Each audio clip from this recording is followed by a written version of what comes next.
ஓம் நமச்சிவாய. அன்பு நேயர்களே அனைவருக்கும் வணக்கம். நாம் இப்பொழுது செவ்வாய் பெயர்ச்சி வருகிற ஏப்ரல் 2ஆம் தேதி முதல் மே மாதம் 11ஆம் தேதி வரை அவர் கும்ப ராசியிலிருந்து மீன ராசிக்கு மாறுறாருங்க. செவ்வாய் பகவான் அதாவது கன்னி ராசிக்கு 7ஆம் இடம். ஆல்ரெடி சனி பகவான் 7ஆம் இடத்துல வாக்கியபடியபடி அங்கதான் இருக்காரு. சோ சனீஸ்வரனோட செவ்வாய் சேரும் போது சில மாற்றங்கள், சில சங்கடங்கள் காத்துக்கிட்டு இருக்குங்க. ஏன்னா இந்த 40 நாள் வந்து பாத்தீங்கன்னா சனி செவ்வாய் சேர்க்கைன்றதுனா அவர் கொஞ்சம் ஸ்லோவா இருக்கிற கிரகம். இவர் கொஞ்சம் ரொம்ப ஃபாஸ்ட், ஆக்ரோஷம், எதுக்கு எடுத்தாலும் ஒரு வேகம், கோபம், அது மாதிரி ரொம்ப ஸ்பீடா இருக்கிறவர். தெரியாம பண்ணிட்டேன் சார், தெரியாம அடிச்சிட்டேன் சார், சார் ஏதோ சொன்னான் சார், தெரியாம குத்திட்டேன் சார்ன்ட்டு அவன் இறந்துட்டான்ற மாதிரி அமைப்பெல்லாம் சில பேர் மாறுறாங்க பார்த்தீங்களா.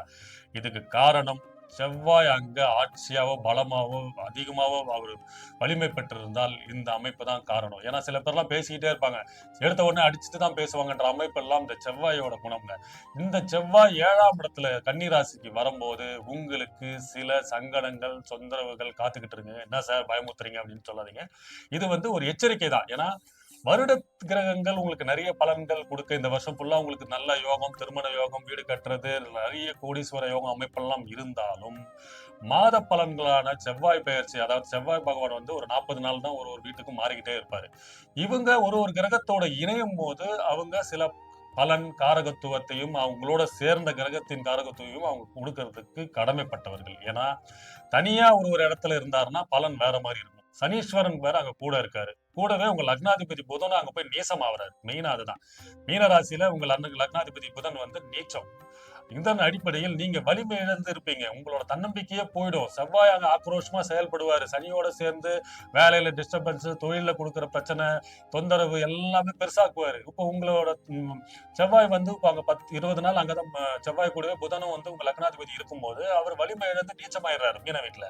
இப்ப நீங்க எதையுமே செயல்படுத்தாத முடியாத நிலைமையில ஒரு மாதிரி தேக்க நிலையில இருப்பீங்க. இது எப்படின்னா இந்த 30 நாள் 40 நாளுக்கு இந்த தேக்கத்தை நீங்க அனுபவிச்சுதான் ஆகணும். ஏன்னா ஒரு ஒரு பெயர்ச்சி அப்போ ஒரு அனுபவத்தை கொடுத்து அதன் மூலியம் ஒரு தெளிவை கொடுத்து அதன் மூலியமா ஒரு பாடத்தை கொடுக்க வைப்பது தான் சனி பகவான். அதனாலதான் அவர் 2.5 வருஷம் ஒரே வீட்டுல இருக்காரு. அவர் 2.5 வருஷம் ஒரே வீட்டுல இருக்கிறது காரணம் அவர் மட்டும் பலன் கொடுக்க மாட்டார். அவர் கூட சேர்ற கிரகம் மாசம் மாசம் சேர்றது பாத்தீங்களா, அவனோட பெயர்ச்சியோட கிரகமும் அவர் பார்வைப்படுற கிரகம். ஏன்னா ஒரு ஒரு கிரகத்துக்கு பார்வையும் இருக்கு. இப்போ குரு பெயர்ச்சி வந்த உடனே ஜூனுக்கு அப்புறம் குருவின் பார்வையில் சனி வரும்போது இதே பலன் வேற மாதிரி வரும். சோ அதன் அடிப்படையில் இந்த மாதத்தில் உங்களுக்கு சில தொந்தரவுகள், சச்சரவுகள், வேலையில பிரச்சனை, டென்ஷனு, குடும்பத்தில் இருக்கிற பிரச்சனை, கணவன் மனைவி பிரச்சனை, இந்த அமைப்புகள் எல்லாம் காத்துக்கிட்டு இருக்குங்க. அதனால் கொஞ்சம் பேச்சில், வாக்கில் கொஞ்சம் கவனம் தேவை, எச்சரிக்கை தேவை. இதுல கொஞ்சம் கவனமாவும் ஒரு நிதானத்தன்மையும் இருந்தா நம்ம அதை கடந்து போயிடலாம். ஏன்னா இந்த மாதத்தை ஓட்டிட்டோம்னால அடுத்த வருஷம், அடுத்த மாசம் எல்லாம் வந்து பொருளாதார வளர்ச்சி, முன்னேற்றம் இதெல்லாம் இருக்கும். அதுல சிறு சிறு தடங்கள், சிறு சிறு பிரச்சனைகள், தடைகள் வரதுக்கான அமைப்பெல்லாம் நம்ம ஓவர் கம் பண்றதுக்கு தான் இந்த விழிப்புணர்வோ, இந்த பயிற்சியோட வீடியோ போறதுக்கு காரணம் அதுதான். இதை பார்க்கறதுக்கு முன்னாடி பார்த்த முன்னே இந்த அமைப்புகள்லாம் சொன்னாங்களே, நீங்க ஜோதிடத்துல போய் பார்த்தாலும் உங்களோட சுய ஜாதகத்தைப்படி உங்களோட தசை புத்தி வேற மாதிரி இருந்ததுன்னா இதனோட பலன்லாம் உங்களுக்கு வராது. ஆக்சுவலா உங்களோட இது கோச்சார பலன்கள் இருந்து அதுல வந்து 20-30% நம்மள வந்து அது பாதிக்கும். இந்த பாதிப்புல இருந்து நம்ம மீளுவதற்கான எச்சரிக்கை முன்பதிவு தான் இந்த பெயர்ச்சியெல்லாம் நிறைய பேர் போறதுக்கு காரணம். சில பேர் பார்த்துட்டு சரி இந்த விஷயம்லாம் சொல்லியிருக்காங்க, இதெல்லாம் நம்ம எடுக்கக்கூடாது, அகலக்கால் வைக்கக்கூடாது, தேவையில்லாம இன்வெஸ்ட்மெண்ட் பண்ணக்கூடாது, போய் லாஸ் ஆயிடுவோம், இந்த அமைப்பெல்லாம் இருக்கும்போது நம்ம எதுக்கு போய் பண்ணணும்? அதுக்காகத்தான் சில விஷயத்தில் நம்ம கவனமா எச்சரிக்கை இருந்தா அந்த பிரச்சனையில இருந்து நம்ம காப்பாத்திக்கலாம். முதலில் நீங்க உங்கள் குடும்பத்திலேயோ உங்க சொந்தக்காரங்களிலோ பேச்சில் வாக்கில் கவனம் தேவை. அதுவும் இல்லாம வந்து அவர் 10ஆம் இடத்தையும் பார்க்கிறாரு. அதனால தொழில்ல சில மாற்றம் முன்னேற்றம் கொடுத்தாலும் பிரச்சனையோட தான் மாற்றத்தை கொடுப்பாரு. அங்க ஒரு பிரச்சனையை கொடுத்துட்டு அதனால மாற்றத்தை ஏற்படுத்துவாரு. அங்க ஒரு சண்டை சச்சரவு கொடுத்து ஒரு மாற்றத்தை ஏற்படுத்தாரு. வேலையில இருக்காருன்னா அங்க ஒரு சண்டை சச்சரவை கொடுத்து சரி நான் இந்த சண்டை சச்சரவெல்லாம் நான் இந்த வேலையை விட்டு மாத்தி நான் வேலைக்கு போறேங்க, அந்த மாதிரி மாற்ற அமைப்பெல்லாம் இருக்கும். 8ஆம் பார்வையா 2ஆம் இடத்தை வேற பார்க்கிறாரு. சோ 2ஆம் இடம்ன்றது உங்களோட தனஸ்தானம், வாக்குஸ்தானம், குடும்பஸ்தானம். அங்கேயும் அந்த பாதிப்பை உண்டாக்குவார்.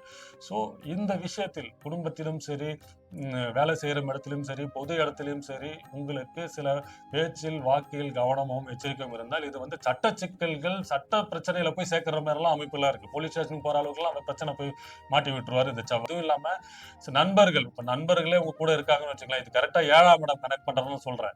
சோ உங்க நண்பர்களிடையே நீங்க பிசினஸ் பண்ணிட்டு இருக்கீங்க, அவருக்கு ரொம்ப வருஷமா பழக்கம்.